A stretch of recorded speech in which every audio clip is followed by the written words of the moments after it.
அமைச்சர் சக்கரபாணி 14 கோடி செலவுல ஒட்டஞ்சத்திரம் நகரத்துக்குள்ள எஸ்கலேட்டர் போட்டிருக்காரு. இந்த எஸ்கலேட்டர் நடுவுல வேலை செய்யாம போச்சு. மறுபடியும் வேலை செய்யுதுன்னு திமுக ஐடிவிங் போய் பரப்பிக்கிட்டு இருந்தாங்க. இன்னைக்கு மார்ச் 31ங்க. நல்லா கேட்டுக்கோங்க. இன்னைக்கு மார்ச் 31. இந்த எஸ்கலேட்டர் வேலை செய்தான்னு பாருங்க.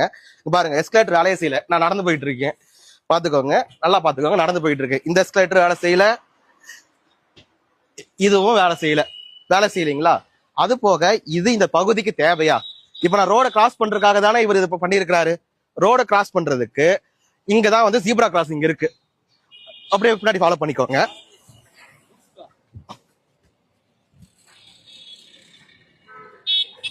இப்போ இந்த ரோட கிராஸ் பண்ணவே முடியல. அதனாலதான் இந்த எஸ்கலேட்டரை வந்து 14 கோடி ரூபாய்க்கு போட்டிருக்கிறதா அமைச்சர் தரப்பு சொல்றாங்க. இங்க வாங்க, ரோட நான் எப்படி கிராஸ் பண்றேன். இதான் ஜீப்ரா கிராசிங்.